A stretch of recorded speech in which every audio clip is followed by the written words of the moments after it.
Hello, my lovely Marshall Blenders. How are you? How are you? So, September has arrived, and a lot of people are wondering about the going back to school, going back to work. I'm here in New York, so some people are excited about the gyms reopening. So, have you been able to figure out your plan of action? Some states have already been open. I know Atlanta, they say, has been open and having hardly any problems. So, that's a good thing, you know. Now, I wanted to talk about going back to work. There are some people who have already been working through the whole time, the essential workers, and props and big ups to them. There are people who are going back to work, and it's created a stress for them. Can I be honest with you? Work is stressful. Work is stressful. I think that what happens is that sometimes we as humans forget how stressful something was or something is, and so when we go back to it, it's like we feel like it's this overwhelming weight. But what it actually is the brain processing reluctantly, recalcitrantly. You know, it's like we want to go back to work, but part of our brain is just like, I don't want to do this, you know? And so I think part of being able to transition into regular work life once again is being honest and conscious and realistic of the fact that when you go back to work, you have to deal with different personalities. I mean, unless you work in a toll booth or something where it's just you, but even then, think about it, you have a walkie-talkie, a radio, and you have to deal with personalities through the radio. So work, you have to deal with personalities. So get your brain ready for it. And if you work with the public, really get your brain ready for it, because, baby, it's not going to be easy. It's not going to be easy. But this is one thing I've always said to myself. If I can work, that means I'm alive. You know, there's, many of you know, maybe you don't, I love reading the Bible. And in Ecclesiastes 9, it talks about doing all you can, because when you die, you can't do anything. So the idea is, whilst we are alive and we can work, do it.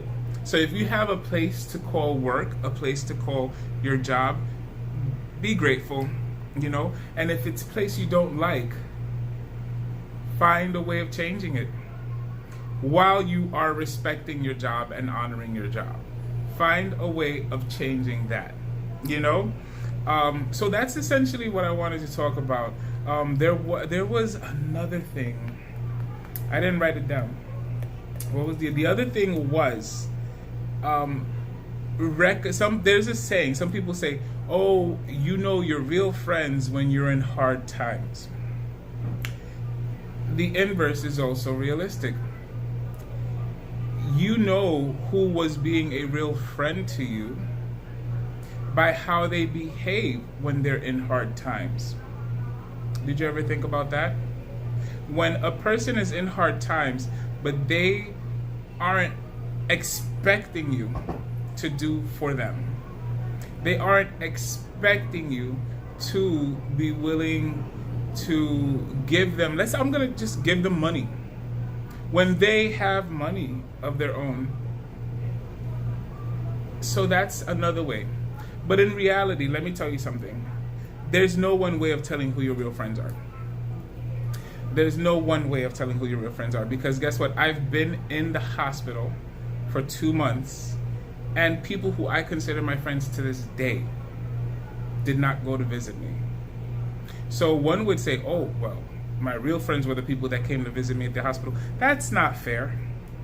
That's not fair to say, because So me being in, so this is a perfect example, me being in that situation, if I am their real friend, what will I do? Will I criticize them and complain and say that they're not my real friend? Or will I recognize that they have their own lives and their own stresses and their own problems and their own situations, and that, guess what? Me being in that hospital bed, I was able to pick up my phone and call them and talk to them and ask them how they were doing and give them some comfort. That's a way of knowing who a real friend is. So it's not that they always have to come to your service or rescue when you're in dire straits. How's about when you're in dire straits, you go to them to give them some positivity, some encouragement. There you go, that was good. So that was a thought that was running in my head. And goodbye, my lovely Marshall Blenders.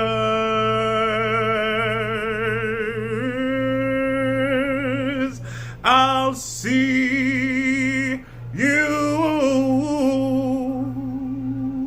soon.